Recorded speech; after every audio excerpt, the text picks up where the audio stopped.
utilisez les portables, vous ignorez les conséquences. Sticker GIA anti-radiation. Ça, c'est pour les portables. Sticker GIA anti-radiation. Parce que c'est ça qui nous rend malades souvent. Il suffit de coller ça là. Coller le portable sur le dos. Et les Béninois ignorent ça. 2000 francs seulement pour sauver ta vie. Hein, Asia? Pour nous épargner les risques de cancer, les fatigues générales, les insomnies causées par l'utilisation des portables et appareils électroménagers, optons désormais pour les autocollants anti-radiation EMR. Mieux vaut perdre 1 minute de sa vie que de perdre toute sa vie en 1 minute. C'est avec cet adage que je vous dis bonjour chers téléspectateurs. Bienvenue dans cette émission Rosée matinale. Aujourd'hui c'est mercredi, comme vous le voyez tout est permis. Et ici sur ce plateau, je suis avec les charmantes dames comme d'habitude. Je vous réserve un mercredi, pas comme les autres, comme on le dit. Alors, bonjour chers collègues. Runa, Shadia, Bénédicte, avec son nouveau look. À l'africaine, bonjour, comment tu vas? Je vais bien, merci. Super bien. Je dois ta nouvelle coiffe à qui là? À ma coiffeuse. À ta coiffeuse, justement, c'est super. Merci. Bonjour Rémina. Bonjour d'être là, c'est comment? Très bien, magnifiquement, belle habillée ce matin. Merci. Comme par hasard, tout le monde est en Espagne. Voilà, c'est ce que j'allais dire. Je le disais aux téléspectateurs, cette émission, le mercredi, tout est permis. D'accord? Donc on se permet d'être un peu plus dans la culture africaine, vous voyez un peu, c'est très important. Alors, Shadia, comment tu vas toi?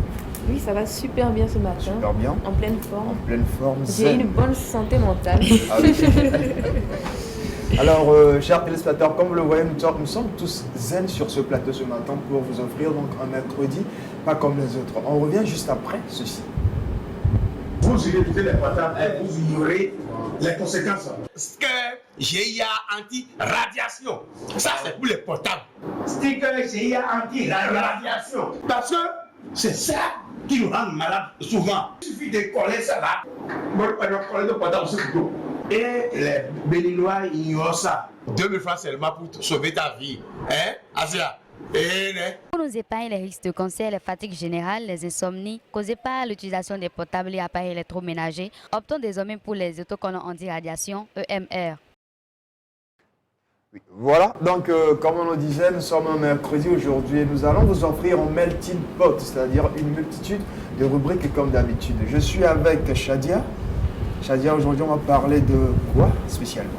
Bon, aujourd'hui, on va parler de comportement et plus précisément le comportement à avoir face à une nuisance sonore. Le comportement à avoir face à une nuisance sonore. C'est-à-dire que c'est dans la société, quand vous êtes dans un environnement où il y a assez de bruit, comment est-ce qu'il faut se comporter? Oui, exactement. Donc, je commence ma rubrique. Comme vous le savez, c'est la rubrique Rose-Rosée. Comment se comporter en société? Comme vous le savez, nous ne vivons pas seuls, donc nous devons savoir comment se comporter en société, comment se comporter si ma voisine c'est Bénédicte. Donc pour commencer ce matin, je vais parler du comportement de la nuisance sonore. Alors, mesdames et messieurs, qu'est-ce que la nuisance sonore? Pour ceux qui ont une expérience personnelle, vous pouvez nous envoyer des messages, des SMS ou même nous appeler. Mais en attendant, je vais faire un tour de table. Qu'est-ce que la nuisance sonore pour vous? L'utilisation abusée de la musique, non? Ou bon, pas seulement de la musique, mais du bruit, voilà. Comme on dit nuisance, non, c'est ce qui nuit, et puis sonore, le son. Donc du coup, c'est un son qui nous nuit. Voilà. D'accord. Voilà, le tour de table est fait. Les dames ont parlé. Une note sur 10. Bon, je dirais 9 sur 10. 9 sur 10. Je ne vais pas me prononcer. Alors, une nuisance sonore, c'est un trouble constitué par des bruits qui, au-delà d'un certain seuil, constituent un événement anormal. Alors, il y a différentes formes de nuisance sonore. Tout d'abord, il y a la nuisance sonore due aux êtres humains, c'est-à-dire, par exemple, une femme qui marche avec ses talons, ou bien un couple qui est en train de se disputer, ça dérange le voisinage. Ensuite, il y a la nuisance sonore due aux animaux. Par exemple, un coq qui est en train de chanter ou bien un chien qui est en train d'aboyer, ça dérange vraiment les voisins durant la nuit. Et pour finir, il y a la nuisance sonore due aux objets. Par exemple, un chantier qui est en construction, ou bien nous pouvons aussi également donner l'exemple de bricolage. Donc maintenant que nous avons cité les différentes formes de nuisances sonores, vous allez sûrement vous poser une question. Comment réagir face à une situation de nuisance sonore? Très belle question. Très belle question. Et je vais commencer par faire un tour de table avant de me prononcer. Comment réagir face à une nuisance sonore? Je vous rappelle, les téléspectateurs peuvent aussi nous envoyer des messages pour nous donner leur avis. C'est très délicat. C'est très délicat parce que déjà nous sommes dans une société où aller dire aux voisins, voilà, tu fais trop de bruit, il va mal le prendre. Mais bon, je pense que c'est une question de respect. Comme on le dit, ma liberté s'arrête lorsque celle de l'autre commence. Donc, je pense que dès qu'on entame la discussion, et il y a la patience, la compréhension, on peut aller vers le voisin ou la personne qui est en train de mettre du bruit avec le respect. Dans le respect total, on peut essayer de régler la situation. Voilà. Mais et si c'est un animal? Ah là, tu fais avec, hein? Voilà, justement, moi je veux savoir ce qu'il faut faire quand tu n'as pas le choix. Quand le choix n'existe pas, quand c'est face à un animal par exemple. Oui. Bon, je vais me prononcer par rapport à la question. Bon, pour vous répondre, en cas de situation de nuisance sonore, comme Rewena nous l'a si bien dit, il faut discuter. La première des choses est de discuter, apprendre à comprendre votre voisin, apprendre à vous expliquer entre vous, régler les problèmes entre vous. Et si après ça, la personne persiste, après 2 ou 3 fois, vous pouvez aller voir une autorité, c'est-à-dire la police ou bien la gendarmerie.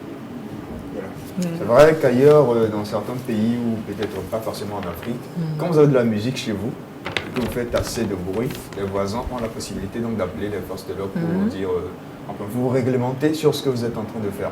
C'est vrai qu'ici, il n'y a pas trop ça, mais dans certaines situations, quand même, on pourrait faire appel donc aux forces de l'ordre pour pouvoir vous réglementer. Et quand c'est peut-être dans un amphithéâtre ou dans une salle de conférence où c'est peut-être une dame qui se lève à chaque moment et ces dames font du bruit, il faut quand même l'appeler, comme tu l'as dit tout à l'heure, de pouvoir peut-être discuter avec elle. Ça, c'est face à la société ou dans un environnement où vous n'êtes pas vraiment seul. Exactement. Et avant de continuer, je vais vous poser une question. Quelles sont, selon vous, les heures de tapage nocturne? À quelle heure ne faut-il pas déranger ses voisins la nuit? Je dirais même que l'idéal serait de ne pas avoir de tapage. Puisque si nous avons un emploi du temps qui n'est pas le même, si moi je me repose à 15h et l'autre qui se repose à 19h et qu'il y a déjà un décalage, du coup, si moi je viens me reposer à 15h et que c'est à 7h la personne fait du bruit, on fait comment? Donc l'idéal serait de ne pas avoir de tapage parce que les heures ne sont pas les mêmes. Bon, c'est vrai, mais généralement, on sait qu'on n'a pas tous le même emploi du temps, comme tu l'as dit. Mais la nuit, tout le monde dort. Moi, je donnerais peut-être l'intervalle de 22 à 5h ou à 6h du matin. Pourquoi pas? Il a vu juste. Voilà. Donc, en conclusion, mesdames et messieurs, avant d'organiser un événement, prévenez vos voisins, ne venez pas les troubler, trouvez un terrain d'entente. Il est très important de s'adresser au bon voisinage parce qu'on vit en société, on ne vit pas seul, et surtout de respecter les heures de tapage nocturne, c'est-à-dire de 22h à 7h du matin précisément. Ensuite, quand vous mettez de la musique de façon modérée pour ne pas déranger la quiétude de vos voisins. Mesdames et messieurs, si vous avez des situations similaires, des expériences à partager ou des questions, vous pouvez nous envoyer des messages ou bien vous pouvez toutefois nous appeler en direct. Nous allons répondre à vos questions. Il y a de belles jeunes filles et le coq de la basse-cour ici qui sont prêts à répondre à vos questions. Justement, en parlant de coq de la basse-cour, moi je reviens sur sa question. Supposons que c'est un animal qui fait du bruit et que vous n'avez pas le choix. Comment est-ce que vous réagissez? Les crapauds surtout. Bon, en fait, je me dis que pour le coq, ça c'est le matin. Donc, comme on a parlé des heures de tapage... Sortez-vous le verset de l'eau dessus. Mais c'est pas tout le temps le matin parce que chez nous... Il y a des coqs rebelles. Non, c'est même pas ça. C'est qu'il y a un poulailler derrière. Du coup, chaque heure, peut-être déjà à 6h du matin, vous entendez le bruit. Vers midi, aussi il y a du bruit. 15h, 18h, je ne sais pas. On les prépare. Vous n'allez pas cuisiner le coq du voisin. Et ce sont des milliers de poules, je vous assure. Là, il faut partir discuter avec le propriétaire de la basse-cour pour lui dire. Mais c'est un voilà, de gérer. entrepreneur, c'est ce sur quoi lui aussi se base pour nourrir sa famille. Donc, on se dit, bon, c'est juste la compréhension qu'il faut. Hein. Ce serait bien pour une bonne sauce d'arachide. Mais nous avons un problème ici, comme on le dit communément, dans notre sous-région, surtout avec les églises qui sont peu partout dans le coin de rue. Oui. La nuisance sonore, c'est vraiment un problème. Aujourd'hui, beaucoup donc, se plaignent par rapport à cet état de fait. On parle de nuisance sonore partout, dans presque tous les quartiers, dans presque toutes les villes. Et pourquoi pas d'autres donc se plaignent aussi des nuisances sonores par rapport aux mosquées. Comment est-ce qu'on pourrait réagir dans notre société face à cet état de fait? Bon, moi j'ai un ami personnellement qui a fait fermer une église à cause de ça. Ouais. Bon, je considère qu'avant de construire une église ou bien une mosquée, il est important de venir voir le bon voisinage pour faire part de ce projet et pour prévenir le voisin. Là, au moins, le voisin va se dire, ah, ça c'est quelque chose d'occasionnel pour ça. Par exemple, par rapport à une église, c'est chaque dimanche. On sait que le dimanche, ça c'est pour l'église, c'est occasionnel, on ne peut pas en parler, mais quelque chose qui est chaque fois répétitif, là, on peut venir se plaindre, selon moi. Selon toi. Des veilles de prière sur veilles de prière toute la semaine. Même en plein midi. Voilà, armée de midi. Voilà, il y a l'armée de midi, comme on le dit. Hein. Et quand donc un programme est chargé toute la semaine, et vous n'avez même pas de repos, vous n'avez pas cette tranquillité-là durant toute cette semaine-là. C'est délicat. Bon, Très ça, délicat. c'est assez délicat. Il y a le bruit des crapauds également. Comme je le disais. Tu reviens dessus, quoi. Je te dis, c'est Ça l'a traumatisé, on dirait. Mais le bruit des crapauds, je dirais que ça dépend aussi du quartier ou encore de l'environnement. Toutefois, Et aussi, d'habitude, c'est quand il pleut. Il y a des quartiers, là, il y a toujours une retenue d'eau là. Puis ils sont toujours là, quoi. là, je crois qu'il faut appeler peut-être le service de l'aménagement du territoire ou de l'hygiène pour qu'ils puissent assainir Du le coin, le Ce qui quartier. est marrant dans cette histoire, c'est que quand vous êtes dérangé par des bruits et que vous dites à votre voisinage, ils le prennent mal. Surtout quand vous allez voir les forces de l'ordre pour leur dire que voilà, il y a une personne qui vous dérange. Vous êtes détesté dans le quartier. Oui.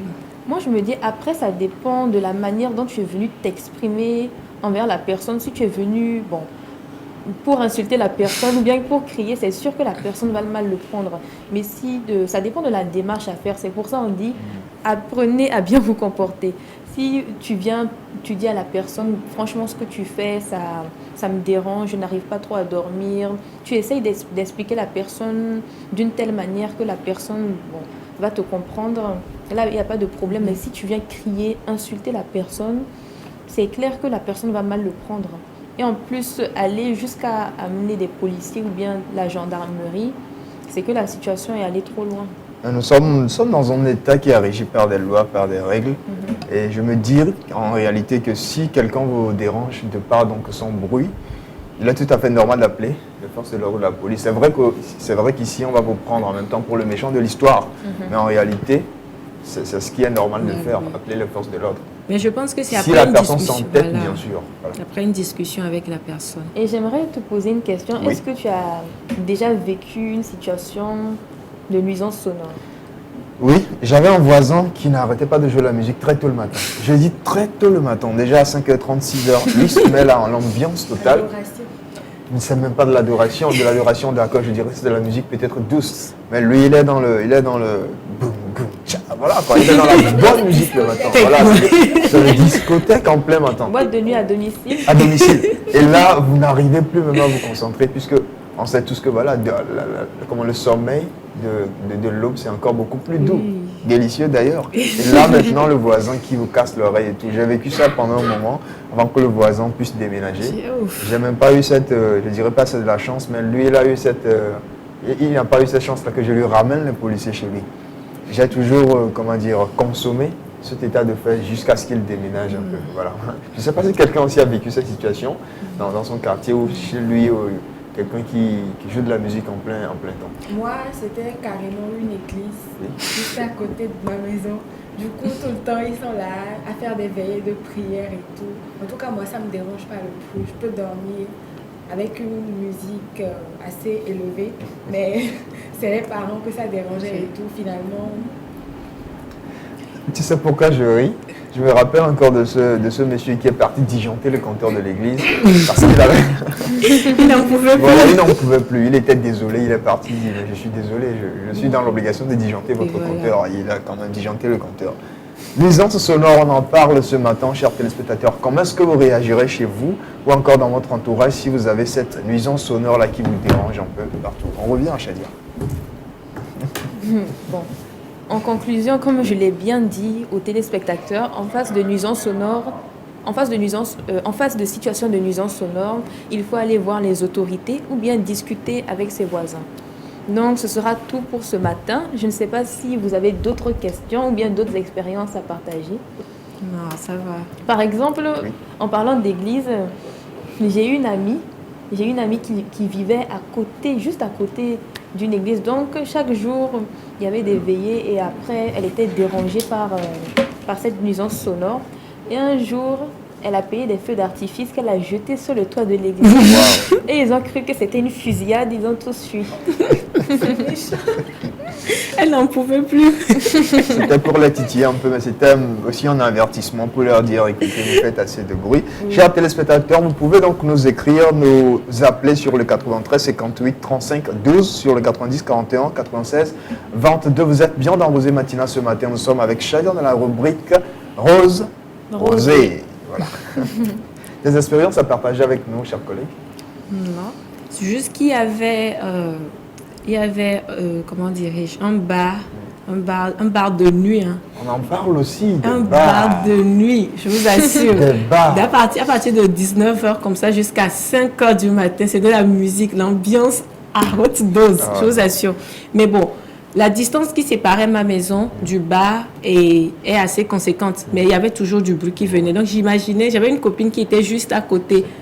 Elle dit, elle ne dort pas. Quand elle me fait une note vocale, tu entends la musique, tu crois qu'elle est en train de jouer la musique dans sa chambre. Je vous assure, je lui demande comment tu fais pour dormir. Elle dit, ah, c'est au petit matin qu'elle trouve le sommeil. C'est délicat. À un moment, il y avait les forces de l'autre qui étaient venues, mais bon, après ça a repris. Hein. Comprends que chacun doit faire son business, mais d'une certaine manière, il faut penser aussi aux voisins, Aussi, il faut voilà. penser aux autres, il ne faut pas toujours les déranger avec la musique, surtout des bars quand on en parle, c'est vrai.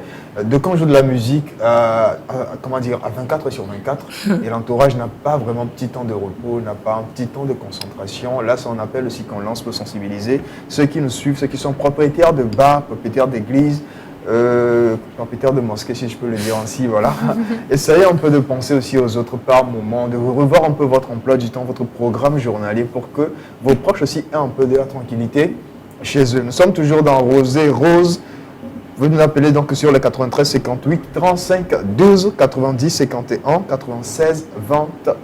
Bénédicte, je reviens à toi. On parlait toujours des crapauds, des animaux. Tu as déjà eu une basse-cour chez toi, quelques animaux chez toi à la maison, et qui par moment ne te donnaient pas vraiment la paix du cœur, donc qui donnaient assez de bruit? Oui. Parfois, il y a des coqs qu'on amène. Et puis, ils sont tellement impolis. C'est quand tu es en train de rentrer dans le sommeil, là, qu'ils trouvent pour faire leur bêtise, là, quoi. Mais bon. On fait avec. Il faut rappeler qu'on tend vers la fin de l'année. Les coqs vont revenir hein, parce qu'il faut quand même Oui. apprêter les coqs pour la fête. Voilà, Pour la pour la fête. fête. Pour cette année. Donc tes coqs, soi-disant impolis, vont revenir en fin d'année. Si pour cette année, ils osent là, je les prépare en même temps. Avant la Avant fête. la Avant la fête. Le jour de la fête, on va manger de riz. Alors Shadia, je crois que nous sommes à la fin de ta rubrique ce matin. Oui. Un dernier mot pour les téléspectateurs qui nous suivent. Bon, mesdames et messieurs, je vous salue. Encore une fois. Encore une fois, Oui. on va pas faire les jumeaux ce matin. Voilà. Donc, mesdames et messieurs, je vous salue. Donc, en conclusion, comme je l'ai très bien dit, apprenez à discuter, apprenez à respecter votre voisinage, discutez avec eux, faites-leur part de votre quiétude, faites-leur part de votre vie. Si vous voulez organiser un événement, un mariage, un anniversaire, un chill à domicile, venez discuter avant tout et trouver un terrain d'entente. Voilà, le message est lancé, l'appel est lancé, la sensibilisation elle est lancée pour tous ceux qui nous suivent de par le Togo 228, le Sénégal, le Mali, le Niger et ailleurs. Et cette tranquillité-là et aussi cette patience-là d'aller discuter. On dit toujours c'est de la discussion que jaillit la lumière. Quand vous avez du bruit, de la nuisance sonore autour de vous. Partez en discussion avec les gens et puis ayez une entente assez favorable avec eux. Fin de cette rubrique, restez toujours dans cette émission. Nous sommes dans Rosée Matinale ce matin. On revient juste après ceci.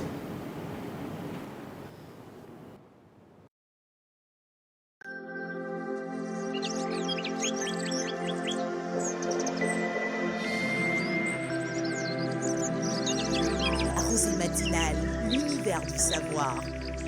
Vous utilisez les portables et vous ignorez les conséquences. Sticker GIA anti-radiation. Ça, c'est pour les portables.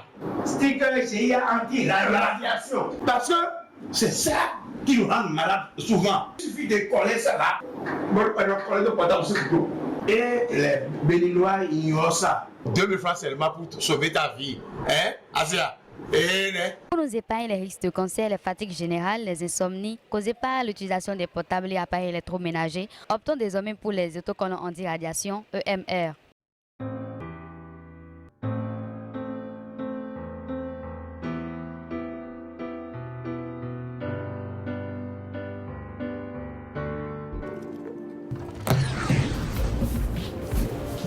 Rosée Matinale, l'univers du savoir. L'aventure poursuit son cours. Rosée Matinale de ce matin continue. Vous êtes restés câblés. Je vous adore, chers téléspectateurs. On est toujours au plateau avec les charmantes dames. On est aujourd'hui avec un nouveau programme d'une certaine manière parce que là, je sais que tu vas nous offrir du nouveau. On va toujours apprendre. Donc, direction, bic, stylo, calepin, crayon. On va apprendre ce matin. Bonjour. Pédlas, comment ça va? Bon, ça va, la forme. Hein, la forme. Ce matin, tu nous fais beaucoup d'atalakou. Hein? C'est vrai ça? Non, c'est normal. Il faut vous faire de la talakou. Comme le disait Chadia hier, il faut comment dire, donner des mots doux quand vous êtes avec les femmes. Toi seul, tu as 3 femmes. Bon, je suis bien entouré. Soyez pas jaloux, c'est normal. Je suis bien entouré ce matin, cher téléspectateur. Alors, on part avec toi, Rewena, on part à l'aventure. On part de quoi ce matin? Bon, je vais saluer mes téléspectateurs d'abord. Amis d'ici et d'ailleurs, bonjour à vous. J'espère que vous allez bien, que vous êtes bien réveillés surtout, dans la paix, dans la joie et dans la bonne humeur. Ici, c'est le plateau de la Rosée Matinale. Oui. Nous sommes là pour partager avec vous des informations et nous sommes dans le temple du savoir. Donc, restez câblés, restez branchés. Nous avons encore plein de bonnes choses pour vous. Nous sommes dans le temple du savoir. Je ne sais pas si elle est évangéliste, c'est elle le pasteur, j'en sais rien, mais voilà quoi. Elle va nous parler ce matin, nous entretenir sur un sujet assez délicat. On parle Bon, aujourd'hui, on va laisser un peu la santé mentale, oui. Le bien-être mental scolaire. Et on va revenir un peu sur nos troubles. Et aujourd'hui, nous allons aborder un trouble qui touche 60 millions de la population mondiale. 60 millions? Oui, de la population mondiale et beaucoup plus les jeunes âgés de 18 à 24 ans. C'est un trouble de l'humeur qui s'appelle le trouble bipolaire. Wow. Bon, je l'ai déjà dit, tu n'as pas vite répondu. Donc aujourd'hui, nous allons parler du trouble bipolaire. Qu'est-ce que c'est? Quelles sont les causes, les conséquences et comment arriver à en sortir? Voilà. Et avec les chiffres, on part déjà sur la base de 60 millions de personnes touchées de par le monde entier. Oui. C'est gros. Oui. C'est assez conséquent. Oui. Mais déjà, il faut dire que c'est un trouble qui est assez difficile à diagnostiquer, puisque vous savez, c'est assez vulgarisé. On dit aujourd'hui, dès que la personne commence pas à se sentir mal ou a un décalage au niveau de ses émotions, on se dit non, voilà, cette personne elle est bipolaire, cette personne elle est ci, cette personne elle est là, sans toutefois faire un diagnostic profond. Voilà. Alors, qu'est-ce que le trouble bipolaire? C'est une maladie de l'humeur qui présente des variations intenses, profondes et qui cause une souffrance pour le sujet. Le sujet qui a le trouble bipolaire souffre de ses émotions, il est esclave de ses émotions.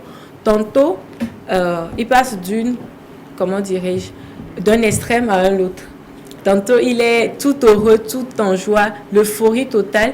Et d'une minute à l'autre, la personne commence pas à pleurer. La personne, elle est triste, elle est angoissée.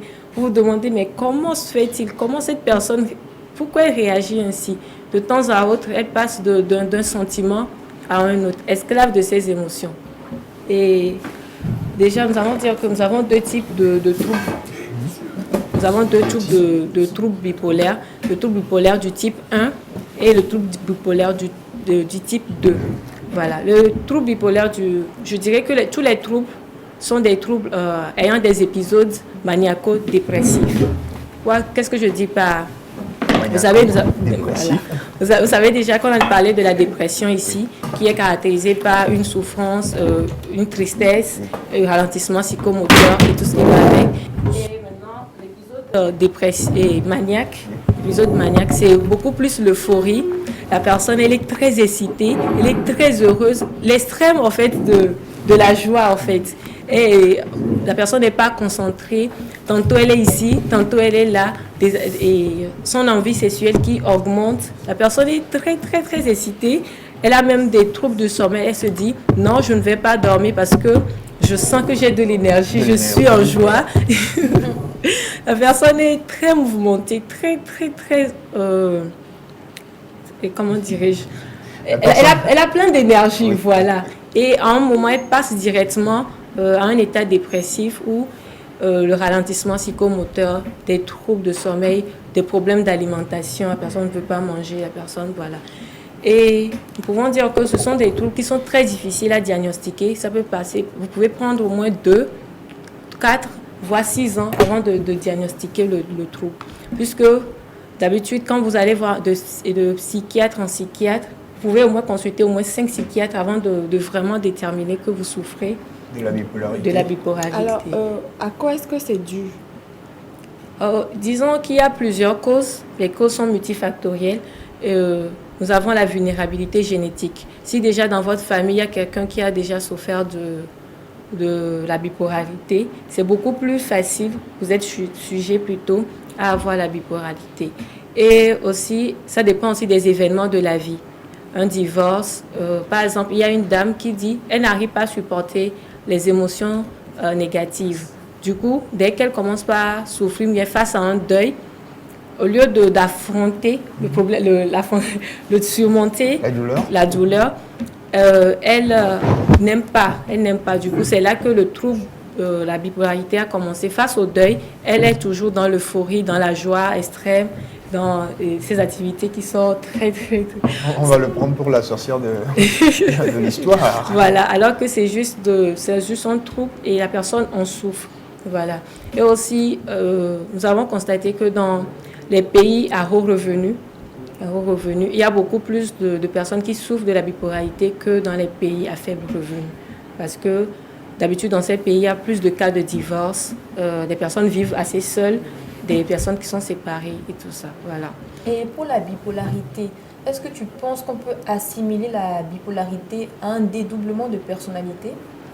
Oui, puisque c'est un peu comme la personne a une double personnalité. Tantôt, elle est dépressive, tantôt, elle est maniaco. Vous voyez? Donc, vous vous demandez comment... La régie n'est pas prête, sinon je vous dis déjà à peu près qu'il y a un témoignage d'une dame qui... elle avait le trouble sans le savoir. Donc, elle a passé au moins 5 à 6 ans avant qu'on ne pose le diagnostic, vous voyez. Et quand elle a commencé elle était dans une bonne relation, 8 ans, une relation qui a duré 8 ans. Et suite à cette relation, elle a commencé par s'ennuyer. Les personnes bipolaires n'aiment pas l'ennui, n'aiment pas se sentir un peu ennuyeux. Donc, quand l'ennui a commencé par venir, elle s'est dit, bon, c'est seulement dû. Une personne bipolaire cherche des causes externes. Elle cherche toujours des causes externes. Elle s'est dit, bon, sûrement, c'est parce que la relation est trop envahissante, ma maman elle est trop envahissante, donc je vais tout claquer. Et voilà. Un jour, comme ça, elle marchait dans la rue, elle a trouvé un homme, puis elle a commencé une relation avec cet homme. Et suite à cette relation, à peine 3 semaines ou 1 mois de relation, elle est tombée enceinte. Elle était toute contente. L'homme a décidé de garder la grossesse. L'homme lui a dit de garder la grossesse. Suite, quand elle est allée après faire l'échographie, elle est sortie et puis elle a commencé par pleurer. Elle a commencé par pleurer. Donc elle a trouvé une raison. Elle s'est dit c'est parce que l'homme n'est pas venu. Donc du coup, elle va pas garder le bébé. Elle a avorté. Vous voyez que vous décidez... C'est une succession d'événements qui ne sont pas vraiment stables. La personne elle est impulsive. Maintenant, elle prend comme raison parce que l'homme n'est pas là. Donc je vais avorter. suite à l'avortement, elle est allée voir le psychiatre. Le psychiatre lui va trouver comme raison, elle vient de faire un avortement. C'est normal qu'elle tombe en dépression. Vous voyez? Vous voyez? Donc, toujours, il y a une raison à tous les actes que la personne pose. Suite à cela, elle a sombré vraiment dans la dépression et on a commencé par lui donner des médicaments. Elle allait un peu mieux et tout. Et elle est partie en voyage. Elle a dit, bon, peut-être que ça va lui permettre d'être plus à l'aise. Elle est partie en voyage. De là, elle a rencontré un autre homme. Et quand elle a rencontré cet homme, elle était hyper active sexuellement. Et au point où, un jour, elle voulait avoir des rapports sexuels dans un aéroport. Vous voyez? Et suite avec cet homme, elle est tombée enceinte une deuxième fois, juste après 3 semaines de relation. Et l'homme lui a dit non, je ne veux pas de cette grossesse-là. Elle a décidé de garder. Et au même moment, une semaine après, il y a un homme qui l'appelle par téléphone, il demande en mariage et elle accepte. En portant la grossesse d'un autre homme. Vous vous dites sûrement qu'une personne normale ne peut pas faire cela. Vous voyez que le trouble bipolaire est très, très, très subtil à détecter. Et suite à cette relation, elle était un peu plus stable, au moins pendant 2 ans, 3 ans comme ça. Il n'y a pas eu de troubles, elle était normale, il n'y a pas eu de dépression, ni des troubles, ni d'épisodes maniaques. Donc, après 2-3 années comme ça, elle a fait une rechute. Au point où elle était paralysée. Elle est allée, par exemple, dans un supermarché. Elle n'arrivait même pas à sortir de sa voiture. Elle dit qu'elle aime beaucoup acheter les nourritures, les yaourts et tout ce qui va avec. Mais le jour-là, elle n'arrivait pas. Elle était comme paralysée. Au point où elle est retournée à la maison. Et de là, elle a dit non, ça ne va pas, il y a quelque chose qui se passe. Je crois que je deviens folle. Et c'est suite à ces différents épisodes-là qu'elle allait voir encore un autre psychiatre qui finalement lui a dit non, tu souffres d'un trouble bipolaire. Dès ce moment, on a commencé par lui administrer les traitements qu'il faut. Voilà. Et malgré les traitements, est-ce que tu penses que quelqu'un de bipolaire, on doit mettre cette personne sous surveillance? Par exemple, surveillance de la famille ou bien de quelqu'un en particulier? Parce que la manière dont tu parles, ça a l'air d'être une personne assez dangereuse et qui peut faire des choix assez dangereux. Oui. Par exemple, avorter. Après, quand tu reprends ton état normal, tu vas regretter cette décision toute ta vie. Et surtout, ça craint si le bipolaire est un leader d'opinion, encore un chef, il dirige une société, il a des responsabilités. Il peut prendre toute décision à chaque minute possible sans le savoir. Et ça bouscule un peu toute une entreprise ou tout un pays s'il est un leader. Voilà. Il y a un homme qui disait que au moins 3 fois comme ça, il a été licencié, sans savoir pourquoi. Mais c'est parce qu'à un moment, il avait des troubles, soit une euphorie, soit une dépression, et il ne savait pas, il n'avait même pas conscience de cela. C'est après quand on lui a diagnostiqué le trouble qu'il s'est dit « Ah voilà, je comprends maintenant pourquoi à chaque fois que je trouve un travail, on me licencie. » Maintenant, quand je reviens à ta question, la personne bipolaire, elle est beaucoup plus, elle est beaucoup plus négative pour elle-même que pour les autres. Voilà. Elle est beaucoup plus négative pour elle-même que pour les autres. Mais dès qu'on détecte le trouble et qu'on commence par lui administrer le traitement qu'il faut, suivi d'une thérapie d'éducation. Voilà, la psychoéducation, qui permet à la personne d'accepter la maladie, d'accepter que voilà, j'ai un trouble et de reconnaître quand il y a des éléments qui arrivent, des moments où la personne sent que voilà, il y a un trouble qui arrive, voilà, je ne vais pas bien, voilà, je commence par sombrer, d'appeler à l'aide en fait.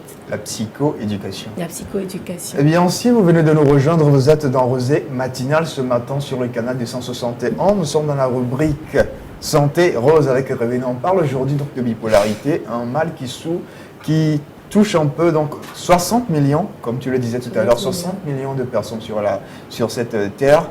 Et justement, on dit que cette maladie touche un peu ceux qui sont dans les pays les plus développés que dans les pays. Plus les jeunes de 18 à Et beaucoup plus, donc cette tranche-là des jeunes de 18 à ans. 24 ans. Voilà, on parle de solutions, on parle de psychologie éducative. On revient avec toi. Alors, Ok. Riona, j'ai une question. Oui, une question. Comment est-ce que je dois réagir face à une personne qui présente des signes de bipolarité? Voilà.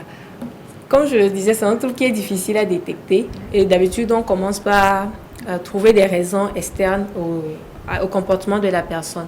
Donc déjà, l'idéal, c'est de ne pas juger la personne. Comme je reviens surtout sur ça, de ne pas juger la personne, d'être compréhensive et amener la personne à prendre conscience que voilà, tu souffres de ce mal, de l'amener vers lui conseiller un psychologue ou un psychiatre, voilà, pour le traitement. Parce que c'est déjà assez...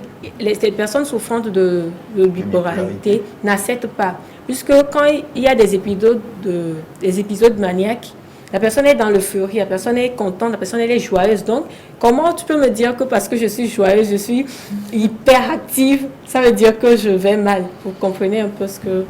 Voilà, Mais donc, ça ne serait pas plutôt difficile à détecter, surtout quand on dit que ça prend 5 à 6 ans pour détecter donc qu'une personne souffre de la bipolarité. Voilà. C'est beaucoup plus difficile puisqu'on met souvent on met souvent la raison sur les causes externes. Puisque déjà, regarde la tranche d'âge, 18 à 24, on se dit c'est l'adolescence, c'est l'âge adulte, ce sont les épreuves de la vie. Il y a toujours une raison pour les épisodes émotionnels, vous voyez. Et la dame même, elle disait, un jour, elle passait, puis il y a son boucle d'oreille qui est tombée et qu'il y a une voiture qui est passée dessus. Elle s'est sentie effondrée. Elle avait tellement mal. Pour une boucle d'oreille. Oh, ça dépend de l'attachement. Non. Mais c'est à cause du trouble qu'elle s'est sentie si mal que c'était même pas une boucle d'oreille qui avait du prix à ses yeux, mais elle s'est sentie effondrée. Moi aussi, hier, j'avais perdu une boucle d'oreille. Et non, J'étais ça ne pas veut pas bien dire. du tout. Tu as réagi comment après? Tu ne veux pas dire, tu vas pas me dire que. Jusque-là, je ne me suis pas encore remis. Parce que ça fait la deuxième fois que je perds cette boucle d'oreille. J'avais perdu une et puis j'ai été obligée d'en acheter une autre. Maintenant, je la perds encore. Mais non, parce que tu es attachée. Ne me dis pas que tu souffres. Tu souffres de bipolarité, tu veux dire? On va pas faire de diagnostic On va essayer de sauvage. vérifier ça. Ok. Je t'amène tout de suite dans un hôpital psychiatrique. Ok, après l'émission. Comme je le dis, on ne va pas faire de diagnostic sauvage, mais quand vous constatez qu'il y a une personne qui, tantôt, il y a des extrêmes, elle passe d'une extrémité à une autre, vous pouvez commencer par vous inquiéter, par vous poser des questions et référer cette personne à un psychiatre pour prendre les médicaments, parce que forcément la personne va prendre des médicaments pour réguler l'humeur. Alors moi j'aimerais savoir, est-ce que ces gens de personnes ont cette difficulté-là aussi de se décider? Est-ce qu'elles sont souvent indécises? Oui. Quelqu'un qui rentre dans un marché par exemple, il dit « Ok, je vais acheter ce téléphone ». Après il dit « Non, je ne vais plus l'acheter ». Après il te demande si, il revient encore sur sa décision. Des gens qui ne sont pas vraiment indécis. Oui. Dans 5 à 10 minutes, la personne peut prendre 3 ou 4 décisions en même temps. Oui, les bipolaires sont très indécises, voilà. Elles ne prennent pas vite les décisions. Elles sont là, elles réfléchissent, elles ne savent pas comment faire. Et voilà, tous les épisodes du trouble de la dépression reviennent également. Alors nous avons un appel. Allô? Oui, bonjour monsieur. Comment est-ce que vous vous portez? Bien. Nous avons appel à monsieur, votre nom? Antipas, s'il vous plaît. Monsieur Antipas Satisso. Comment est-ce que tu vas? Ça va, je vais bien. Je vais votre émission du jour et bonjour à tout le plateau. Bonjour à Satisso. Alors, je partage avec vous ce matin, je me souviens, pour donc à la thématique de notre psychologue. Partagez cette expérience avec nous. Alors, Oui, alors on vous écoute. Partagez cette expérience avec nous. alors, en 2009, quand j'étais à l'université de Lomé, Oui. j'ai un ami qui m'a demandé de l'accompagner à la CIP. Oui. Parce que on était à la CIP pour un rendez-vous avec une de ses amies, D'accord. qui a une de ses comptes. D'accord. Alors nous arrivons sur le lieu à la CIP, Oui. et la demoiselle sort, elle nous tape un petit sourire, elle dit j'arrive. Alors, elle est rentrée, elle est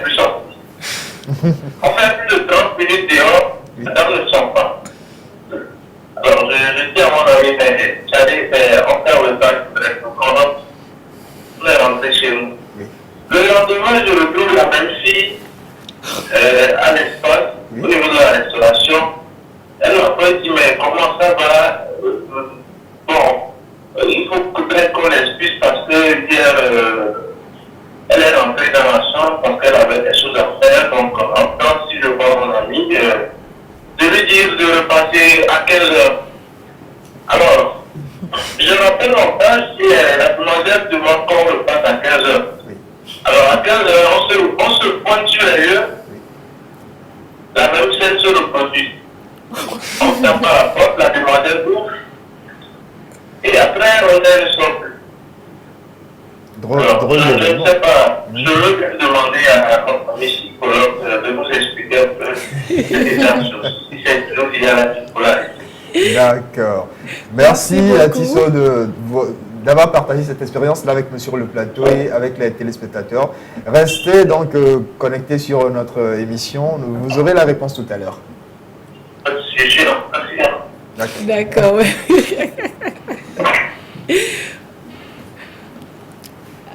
Oui, Merci, alors, merci beaucoup. On en parle, voilà, un téléspectateur qui nous fait part de cette expérience-là qu'elle a vécue. D'accord, avec une fille donc dans la cité à l'université de Lomé. Vous avez compris l'histoire. Elle demande à ce qu'on passe à une heure précise, mais quand on est là, voilà que madame rentre et elle ne sort pas. Et le même phénomène se reproduit le lendemain. Monsieur est complètement étonné. Voilà, le sujet à toi, Rewena, spécialiste du sujet. Alors, comme je le dis, je ne vais pas faire de diagnostic sauvage. Je redis encore, pas de diagnostic sauvage. Alors, merci déjà d'avoir partagé votre expérience avec nous. Mais je ne peux pas dire de facto que cette fille souffre de troubles bipolaires.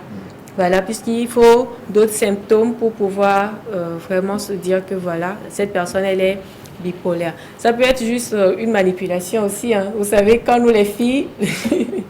Certes, ça peut être, voilà. Certes, ça peut être une manipulation, mais c'est assez délicat. Voilà. C'est incompréhensible de voir que quelqu'un vous donne rendez-vous à une heure, vous vous pointez, la personne ouvre.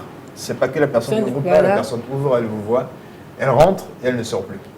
Le lendemain, la personne te rencontre, elle te dit « Je suis désolé pour ce qui s'est passé hier, sincèrement, j'avais quelques petits soucis. Donc revenez aujourd'hui à 15h et je vous reçois. » Vous repassez, étonnamment, la personne ouvre, elle vous voit, vous espérez donc qu'elle va vous faire rentrer, vous inviter. La personne rentre et vous rappelle que vous vous pointez jusqu'à quand vous êtes fatigué. Donc, ça, c'est plus ou moins incompréhensible. C'est très ambigu. C'est très ambigu, voilà. Bon, moi, je me demande si la personne ne souffre pas, par exemple, de timidité. Parce qu'il y a certaines filles, quand elles voient l'homme, vu qu'il a dit qu'il s'agit d'une conquête de son ami, quand elles le voient, elles perdent tous ses moyens, elles ne savent pas où se mettre. Certaines filles ont envie de se cacher quand elles voient l'homme de leur vie. Au point de ne pas sortir.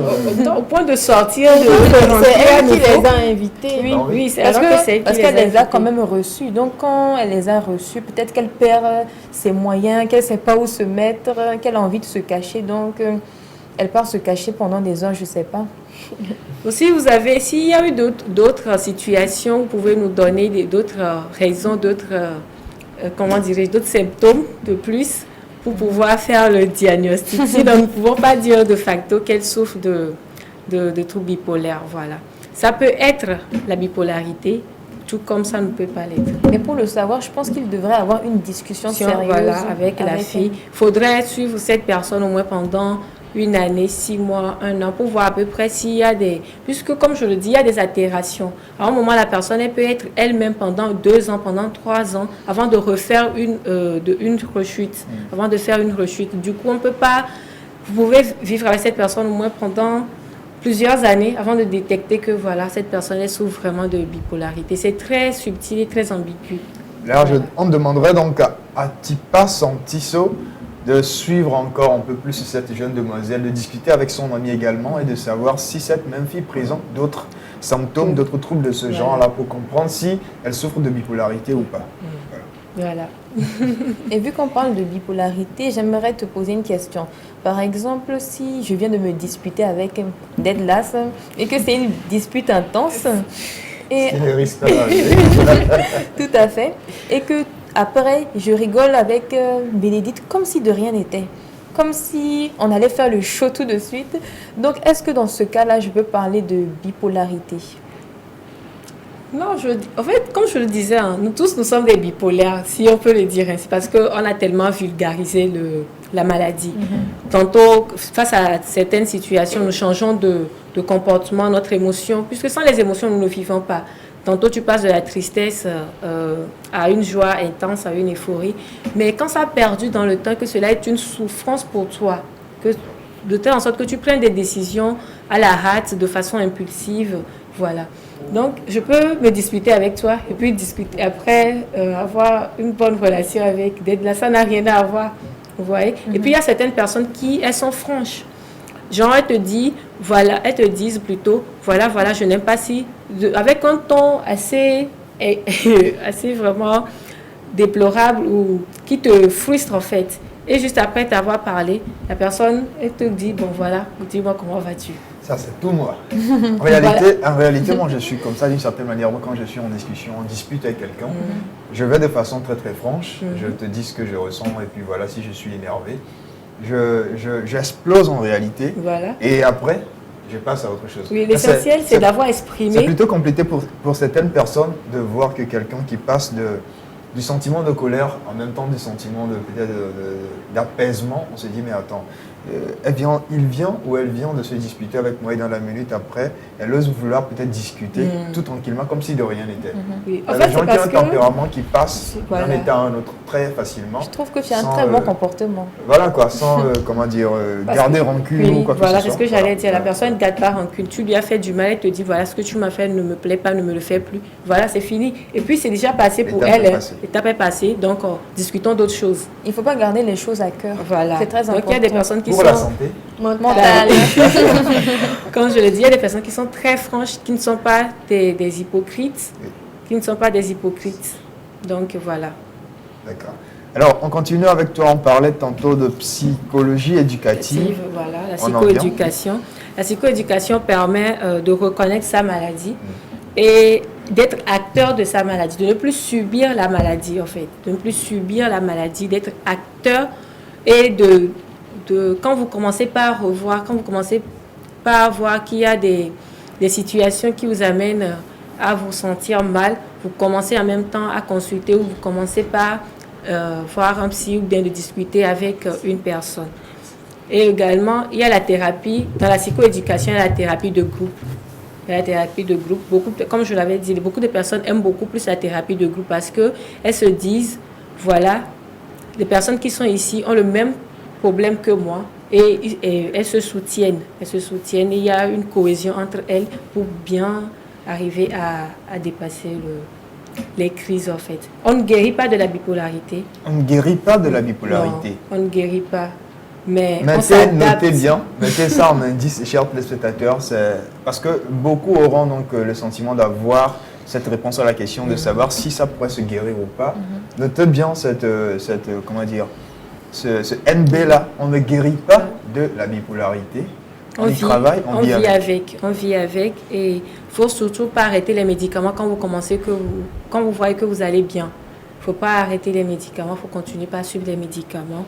Et dès que vous constatez que vous allez mal ou que le médicament n'a plus le même effet sur vous, allez voir votre psychiatre et votre psychologue. C'est les deux qui vous accompagnent. Le psychiatre est là pour vous prescrire les médicaments et le psychologue est là pour la thérapie. Voilà. Est-ce que la dépression peut être un facteur de trouble bipolaire? Oui, la dépression peut amener à la bipolarité. Puisque le bipolaire a simple, puisque j'avais déjà quelqu'un de ma famille, enfin pas quelqu'un, toutes les sœurs de ma grand-mère étaient maniaco-dépressives, l'arrière-grand-mère était aussi maniaco-dépressive, donc il y a vraiment ça se transmet de génération en génération de façon tout à fait évidente, quoi. Donc en fait moi ça a commencé, comme vous l'avez dit, à 28 ans en fait. Et j'allais très bien, je vivais depuis 8 ans avec un homme, j'étais très heureuse, enfin a priori très heureuse, j'avais réussi plutôt brillamment mes études, j'avais un boulot que j'avais choisi, qui me plaisait énormément. Et puis l'ennui a commencé à s'installer dans ma vie. Et la notion d'ennui, c'est quelque chose de très important chez les bipolaires, parce que comme on a des périodes où on ne s'ennuie pas du tout quand on est en phase maniaque et qu'au contraire, la vie est complètement extraordinaire, il nous arrive que des choses extraordinaires, dès que c'est un peu normotimique, c'est pas drôle du tout. Et donc cet ennui a commencé à s'installer, j'ai commencé à être triste et je me rappelle très bien parce que les virages peuvent se faire en un quart d'heure, c'est-à-dire qu'on peut plonger en un quart d'heure en phase dépressive et faire un virage maniaque en un quart d'heure. Et là, je sortais de la Fondation Cartier à Jouy-en-Josas et je me suis effondrée, j'ai commencé à pleurer. Mais là, qu'est-ce que je me suis dit ? Je me suis dit, mon couple ne m'épanouit pas, ma mère est envahissante, c'est une vraie mère juive qui me bouffe la vie. Donc, qu'est-ce que je fais ? Je vais voir une psychanalyste. Et je suis allée voir une psychanalyste et j'ai commencé à parler, ce qui a d'ailleurs arrangé un peu les choses puisque c'était un épisode dépressif mineur d'une certaine façon. Et puis bon, les choses se passaient comme ça. Et puis hop, je fais un virage maniaque. Ce que je dis aujourd'hui, être un virage maniaque, je rencontre un autre homme, dans la journée, je claque tout, je claque la porte, et là, je rentre dans une relation passionnelle avec hypersexualité, limite exhibitionnisme, limite, j'ai failli avoir un attentat à la pudeur dans un aéroport à Paris. Donc aujourd'hui, je sais que c'était un virage maniaque. Mais bon, là, je me sentais vivre, c'était génial, quoi. C'était très fort. Donc quand on est très bien et qu'on est en phase maniaque, on ne va pas consulter. On ne se dit pas qu'on est malade. On se dit qu'on va très bien et que c'était avant qu'on était malade. Là-dessus, la psychanalyse contrôle plus ou moins la situation, mais sans vraiment... à la limite, elle était presque contente, la psychanalyse, que j'aille bien, donc il n'y avait pas de souci. Là-dessus, on décide d'avoir un enfant, puisque j'ai commencé à approcher des 30 ans. Ça allait plutôt bien.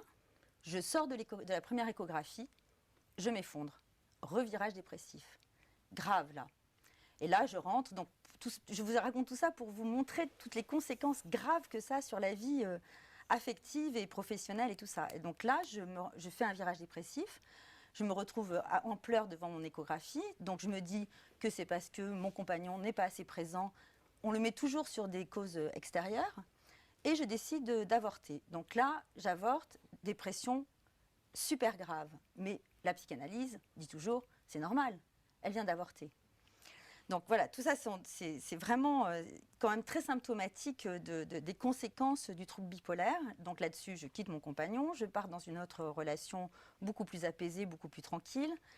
Mais je continue à avoir des épisodes dépressifs mineurs, on va dire, mais à répétition, à répétition. Et là, comme ça arrive sans raison, parce que tout va bien, je travaille au Vietnam, je suis bien, enfin tout va bien dans ma vie, je commence à me dire que c'est de l'ordre de la magie, qu'il y a un truc...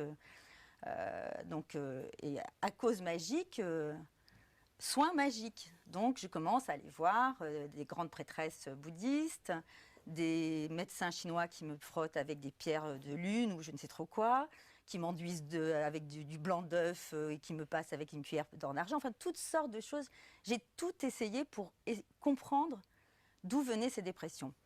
Et ça, c'était cette orientation vers l'ésotérisme, c'était lié à l'expérience que vous faisiez du caractère arbitraire de vos fluctuations d'humeur. Mais bien sûr, on marche dans la rue. Il m'est arrivé, je marche dans la rue, normalement, et d'un coup, j'arrive plus à marcher. Donc à un moment, je pensais que c'était la petite amie de mon père qui m'avait jeté un mauvais œil.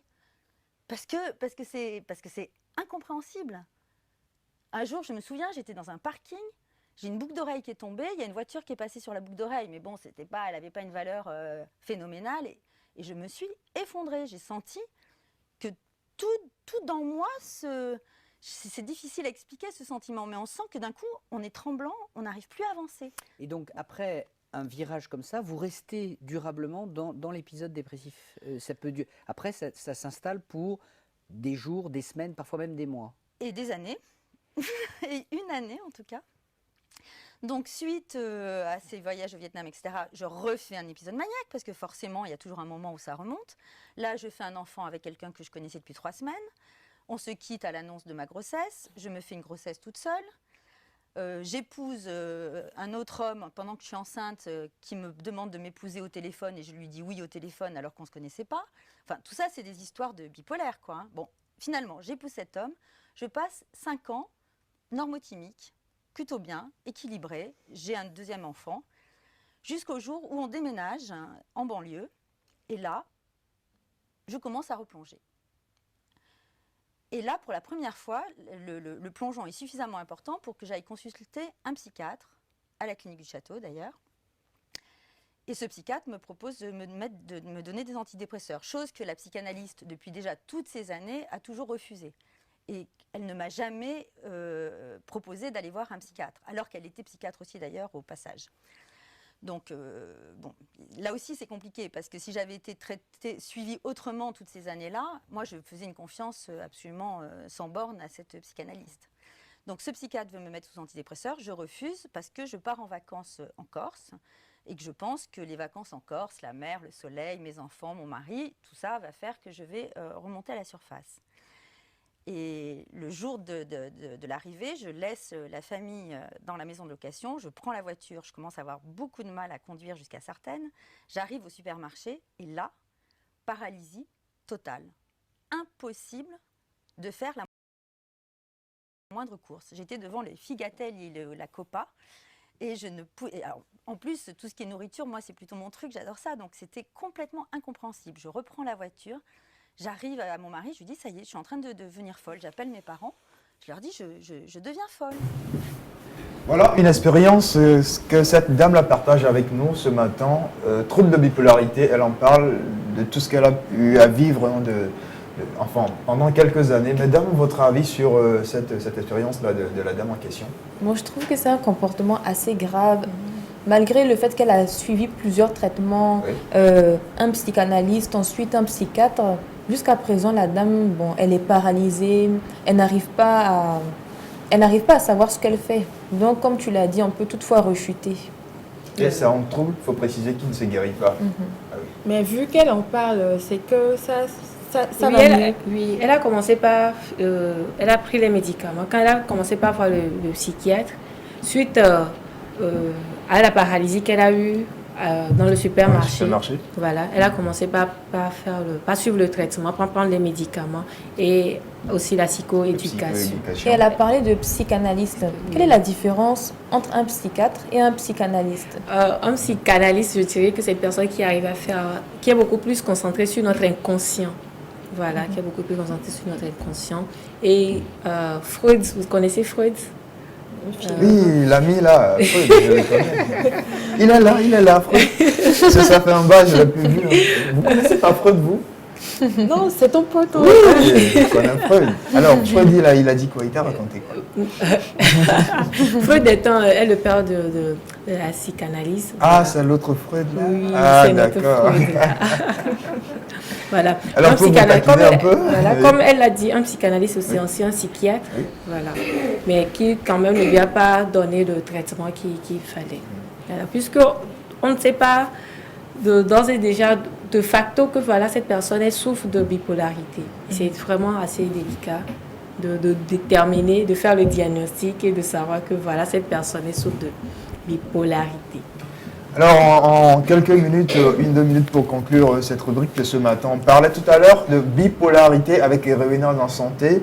Rose, ce matin, qu'est-ce que tu as à rajouter pour les téléspectateurs qui nous ont suivis jusqu'alors? Alors, chers téléspectateurs, si vous voyez que vous avez des troubles de bipolarité, vous pouvez consulter un psychologue et un psychiatre. N'essayez pas de cacher votre maladie, votre mal-être. Essayez d'en parler à quelqu'un et de suivre les traitements. Et aussi à l'entourage, de ne pas juger les personnes, les personnes qui sont proches de vous. Soyez compréhensifs, ayez plutôt une oreille attentive envers ces personnes et aidez-les à prendre leurs médicaments. Aidez-les aussi à pouvoir bien s'épanouir et à aller de l'avant. Voilà. Puisqu'on vit avec la bipolarité, il y a des personnes qui aujourd'hui vivent avec la bipolarité, elles vivent bien, elles ont des enfants, elles sont dans un foyer, elles sont à l'aise. Donc, accompagner l'entourage est très important pour la guérison. Pas totale, mais pour ne plus refaire des rechutes. Voilà. Merci. Merci à toi. Donc, comme on le dit, l'entourage est très important pour la guérison de ce mal qui touche un peu plus de la population jeune, 18 ans, qui touche encore 60 millions de personnes sur la Terre. Trouble de bipolarité, on en a parlé ce matin avec Révénin. Restez toujours connectés dans cette émission. On revient juste après avec Bénédicte.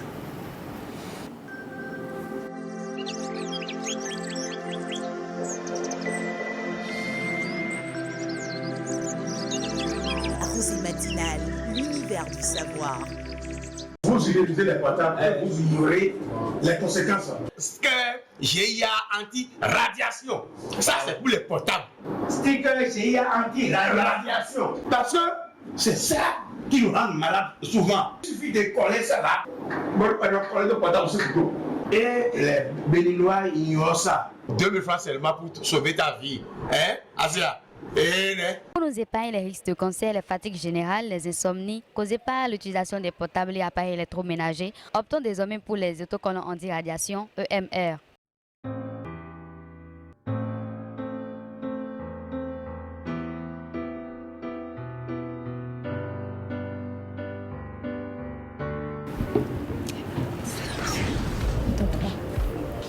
Rosée matinale, l'univers du savoir.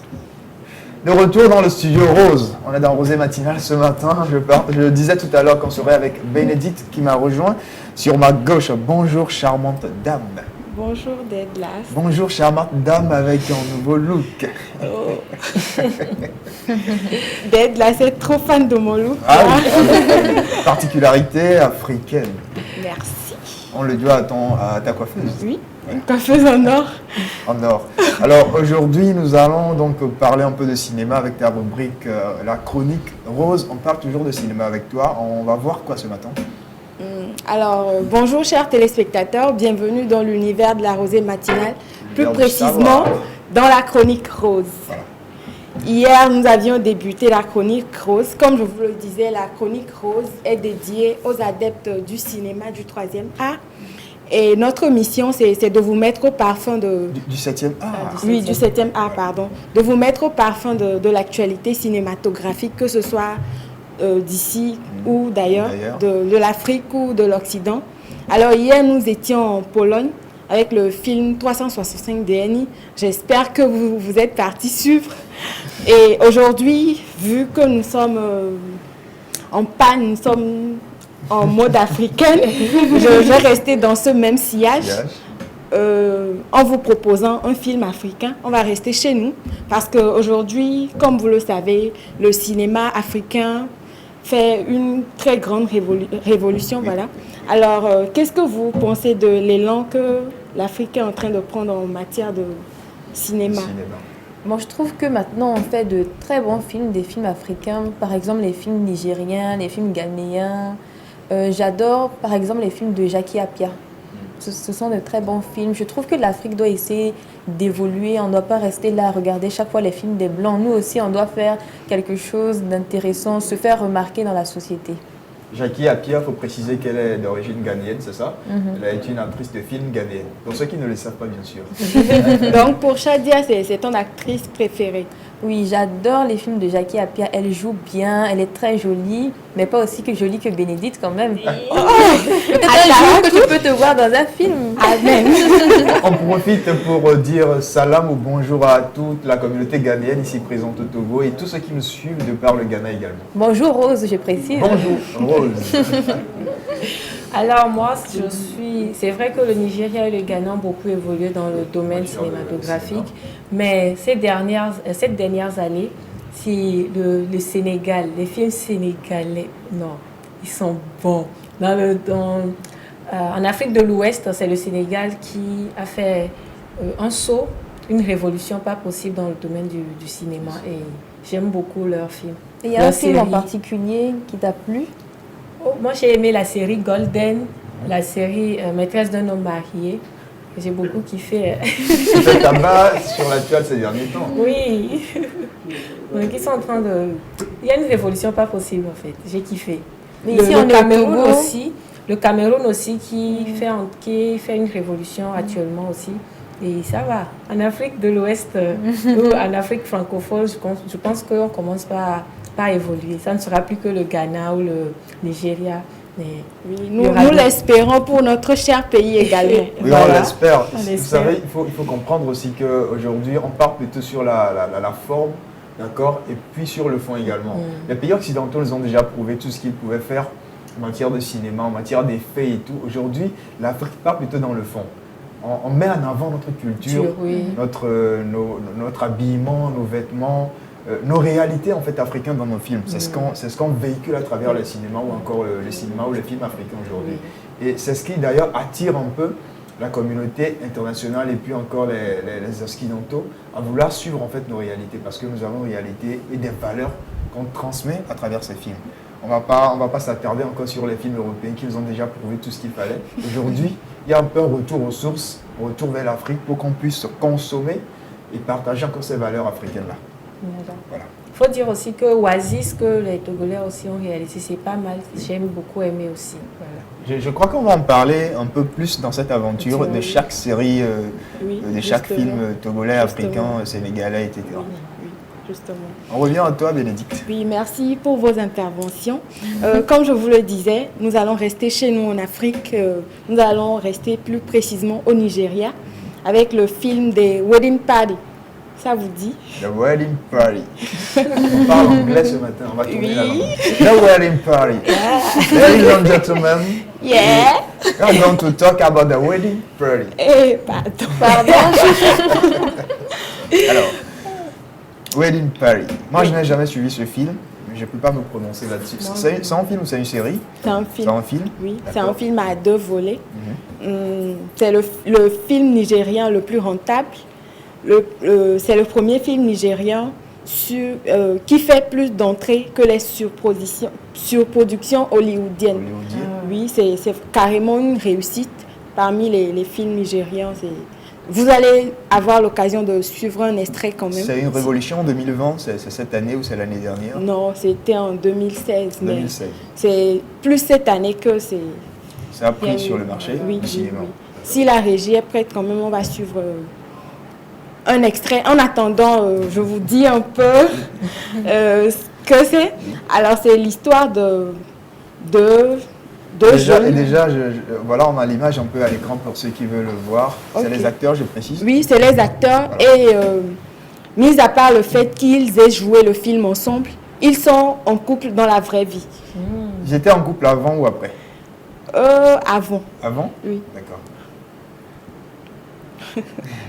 Et donc, c'est la photo des acteurs qui défilent un peu à l'écran pendant que Bénédicte nous parle un peu du contenu et du résumé de ce film. Bon, je vais partir avec la biographie vu qu'on est en train de... Alors, la dame, c'est Adezoa et Tommy, l'une de mes actrices préférées. C'est une actrice nigériane. En 2014, elle joue dans son premier long métrage Elle a joué dans son premier long métrage, voilà. Elle gagne le prix de la meilleure actrice d'art dramatique pour son rôle dans Falling. Oui, elle a 32 ans. Et le monsieur, c'est Banky W. Oui, W. J'adore ce monsieur. Il faut préciser qu'il est artiste de la chanson. Oui. Il fait toute une pluralité. Il est dans le reggae, il est dans l'afro. Il a été même parent de Wizkid à ses débuts. Pour partir une petite biographie de ce monsieur. Banky W, c'est un producteur de musique nigérien. Homme politicien nigérien. Également. Il est très très puissant. Il a plusieurs. Voilà, plusieurs cordes à son arc. Il est né un 27 mars 1981 à New York. Voilà. Tenez-vous bien, le film a été nominé au National Film Award. Il est classé dans la catégorie meilleur film de cette compétition organisée par la Grande-Bretagne. Je vous recommande vivement ce film. C'est l'histoire de ces jeunes-là qui viennent de tribus différentes, mais qui veulent se marier. Comme vous le savez, en Afrique, nous avons tendance à être ethnocentriques. Voilà. Qu'est-ce que vous pensez de l'ethnocentrisme?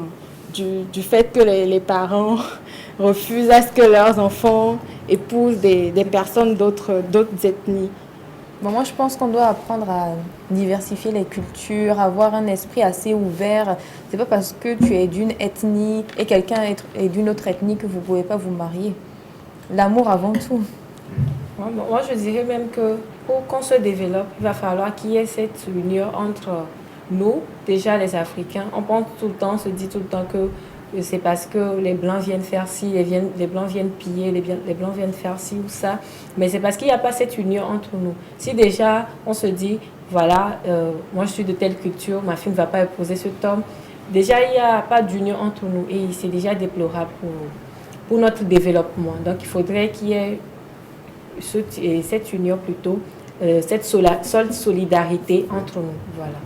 C'est vrai, on le dit, aujourd'hui on parle un peu de brassage de culture. Voilà. Brassage de culture.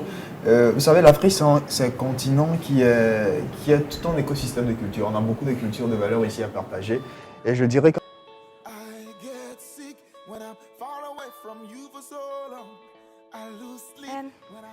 I'll be right back.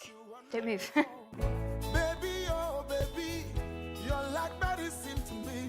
You give me everything I need. Yes. Baby, oh baby, you're like medicine to me. You give me everything I need.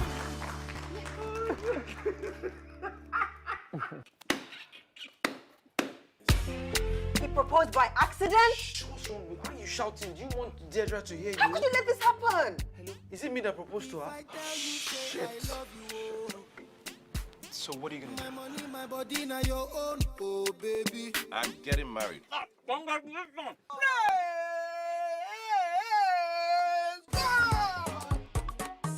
Ladies and gentlemen, I have your time. All the time in the world.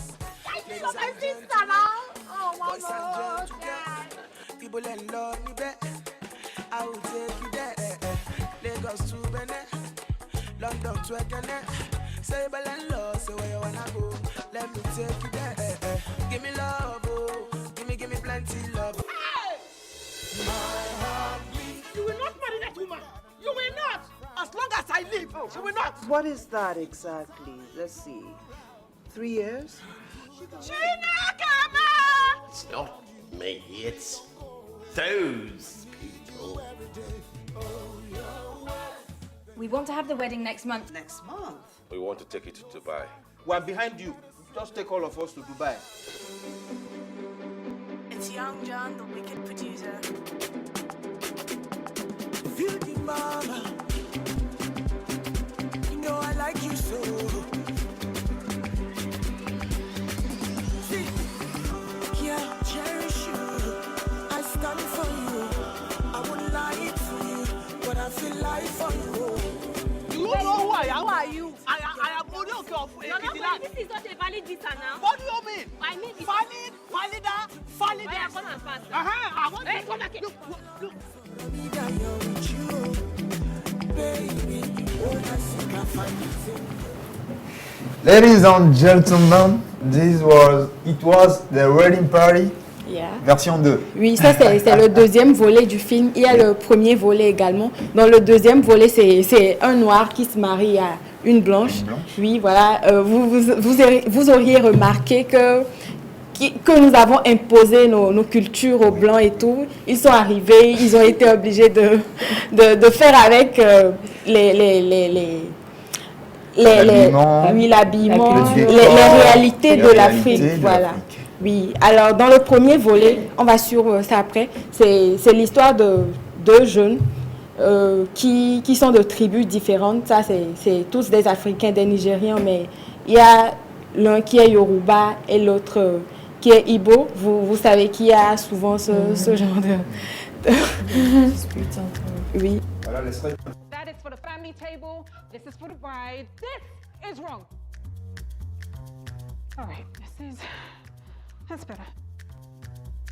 Get up here! Oh, God.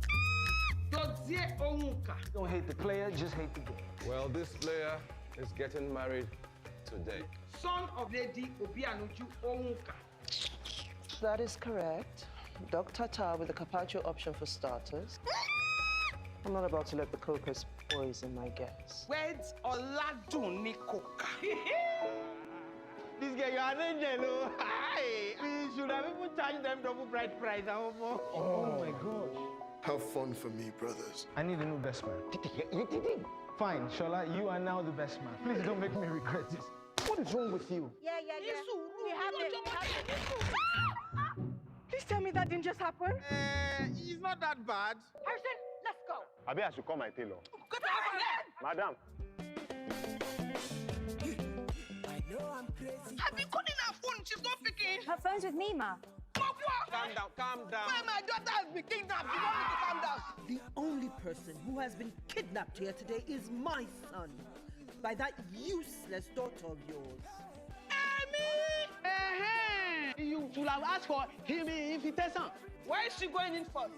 Because we are the onlookers. The bride's family. Dance is first. What about if we just don't sing together? Yeah, yeah. That's sweet.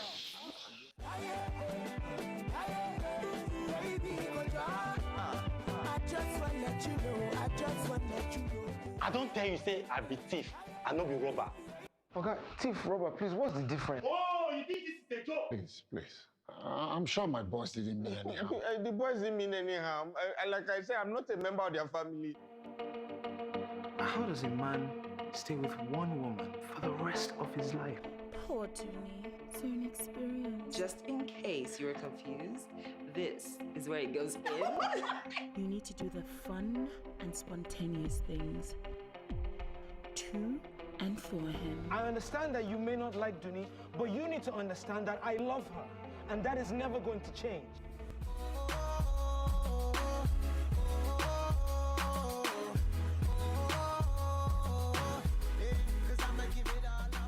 I have never needed anyone in my life the way that I need you.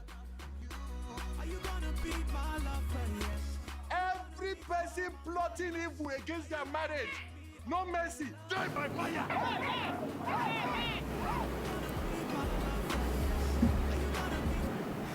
Affirmation de l'identité culturelle. Mesdames, messieurs, ceux qui me suivent, Bénédicte, Oui. on part avec toi. Oui. Jusqu'au jour du mariage, les parents n'étaient pas du tout d'accord. Et puis, il y a eu un incident. Il y a une personne mal intentionnée qui a mis un string dans la poche du monsieur. Et lors de la cérémonie, la mariée, elle a découvert le string et puis elle est partie. C'est quand elle est partie, il y avait une personne qui s'était infiltrée dans la cérémonie et puis elle voulait voler. Et quand on l'a attrapée, elle a pris une arme qu'elle a braquée sur la famille, sur ceux qui restaient. Et puis c'est dans ça que des vérités sortaient et puis ils se sont réconciliés finalement. Je vous le recommande, vous allez tellement raffoler, vous allez tellement rire. Je précise que ce film, après 2 mois de sa sortie, a généré 400 millions de naira. Wow. Comme vous pouvez le voir, ils ont assez investi. Vous voyez les images, ils ont mis en valeur la culture africaine, les musiques africaines et tout. Voilà. Nous sommes à la fin de cette rubrique avec Bénédicte. On a parlé aujourd'hui de cinéma africain, de ces 2 films africains, la version 1 et la version 2, The Wedding Party, version 1 et version 2. Eh bien, chers téléspectateurs, merci pour l'attention de qualité que vous avez portée à cette rubrique. On se retrouve demain pour une nouvelle aventure. Merci. On se retrouve demain, mais pour le moment, on reste toujours parce qu'on n'est pas encore à la fin de cette émission. On part donc en mode détente. Juste un peu, on revient juste après pour terminer cette émission.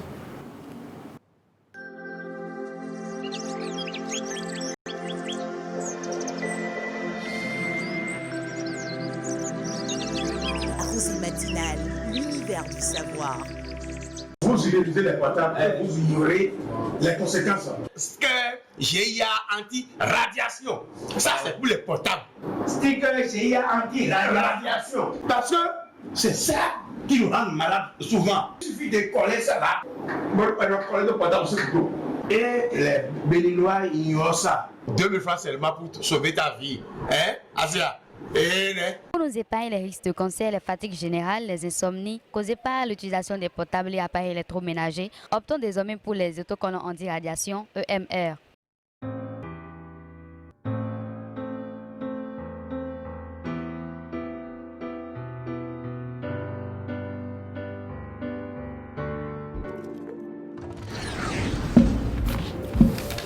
Rosée matinale, l'univers du savoir. Eh bien, de retour dans cette émission, de retour dans le studio rose de la Rosée matinale. On est presque à la fin, mais on ne va pas se quitter sans pour autant parler du web rose. On revient dans cette rubrique, mesdames, sur le plateau Charmante Dame. Aujourd'hui, on va parler, et chers téléspectateurs, vous aussi, on va parler du rôle ou encore de la casquette d'un community manager, ce qu'on surnomme par appellation les CM. Alors, question, tour de table plateau rapidement avec vous, madame. Qu'est-ce qu'on appelle un community manager? Je sais que vous avez déjà entendu ce nom. Pour vous, c'est quoi un CM, un community manager? Bon, pour moi, un CM, c'est quelqu'un qui s'occupe d'une société. C'est-à-dire, c'est un professionnel, un influenceur qui est vraiment populaire sur les réseaux sociaux.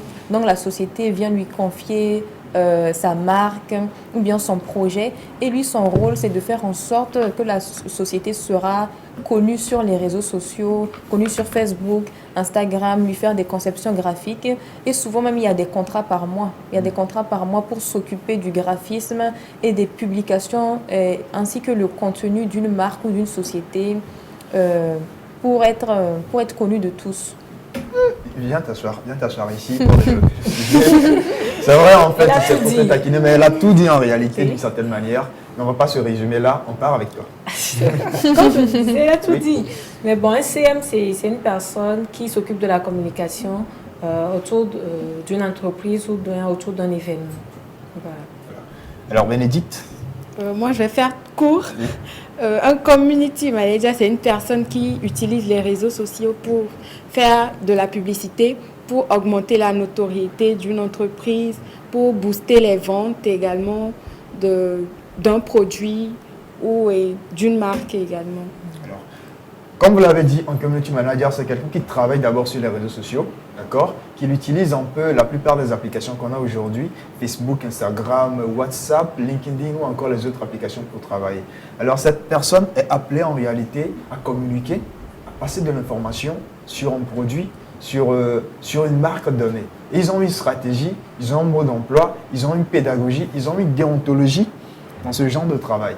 Alors, on voit beaucoup de personnes qui nous mettent dans leur liste de diffusion, qui partagent un peu les informations tous les jours et tout le temps, mais on ne sait pas vraiment qui ils sont. C'est des gens également qui font ce qu'on appelle la rédaction du contenu, c'est-à-dire les petits tests qu'on voit, les articles qui suivent avec les éléments, les illustrations qu'on voit sur les réseaux sociaux. En effet, c'est ces mêmes personnes qui écrivent, donc qui font la rédaction de ces choses, ce qu'on appelle donc les rédacteurs de contenu. Ils ont aussi beaucoup de cordes à leur arc, dans ce qu'on peut appeler ainsi. Mais on va suivre un peu une vidéo qui définit donc cette casquette en réalité d'un CM, ce qu'on appelle donc un community manager dans Web Rose. Vous y êtes? C'est parti.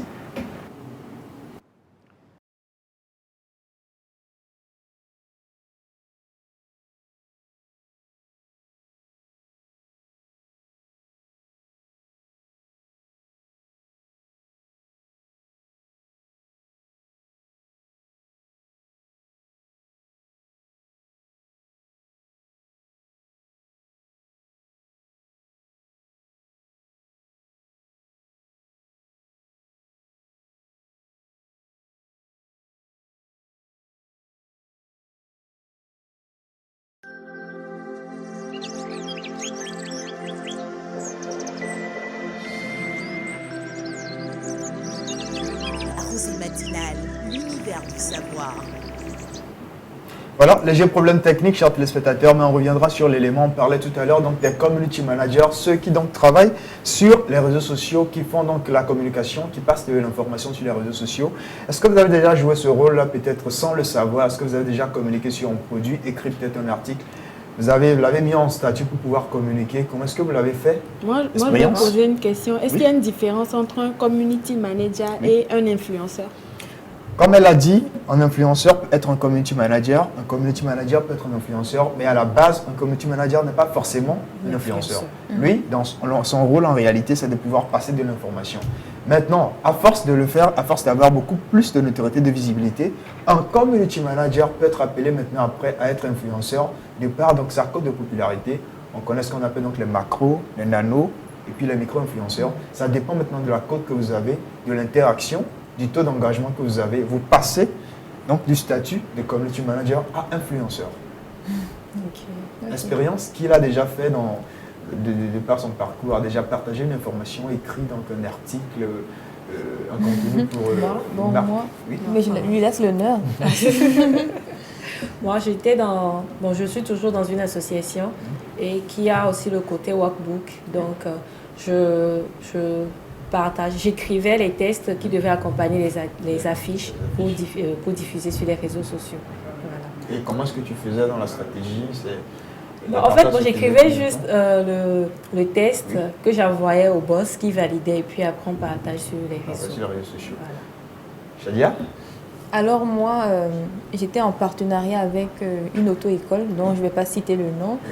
Alors mon travail, c'était un télétravail, c'était de leur créer des contenus, vu que je suis assez forte en graphisme, leur créer des conceptions, les poster sur les réseaux sociaux, faire des stories, me renseigner un peu sur les réseaux sociaux, comment ils pourraient être encore plus populaires, leur trouver des partenaires. Et en même temps, j'étais dans une association là où on devait créer du contenu sur Internet et poster ce contenu. Voilà. C'est le rôle d'un community manager que tu as joué. Et toi, Bénédicte? Moi, je le fais pour Comme Pat. Je le fais pour mon propre compte. Comme je vous le disais la semaine passée, je gère un business. Oui. Donc, je le fais tout le temps pour mon compte. Voilà. En business, non, on ne va pas donner le nom. Oui. Voilà, donc on reviendra demain de toute la façon possible sur cette vidéo qui nous parle un peu des community managers. Et aller en profondeur en fait de comment est-ce que ce travail-là se fait. Si chacun d'entre nous pourrait donc aussi s'y lancer, ça serait très intéressant. Alors je propose qu'on fasse un petit tour de table avant la fin, en mode fin pour les téléspectateurs qui nous suivent actuellement. Alors mesdames et messieurs, merci de nous suivre. Ça fait la 2e semaine, nous sommes très contents d'être avec vous. Donc, passez une journée rose, je précise, une journée rose. Alors, très chers téléspectateurs, merci pour votre fidélité, merci pour vos messages, vos apports. Et on se dit bonne journée et surtout gardez votre santé mentale toute rose. Bénédicte.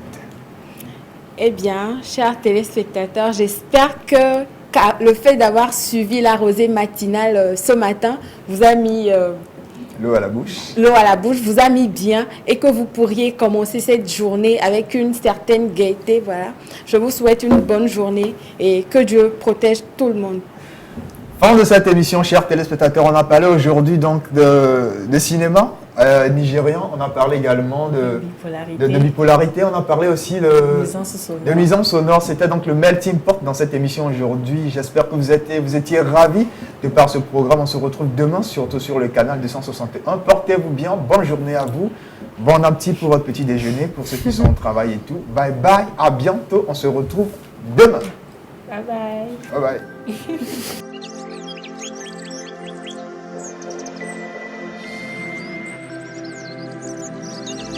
Rosée matinale, l'univers du savoir.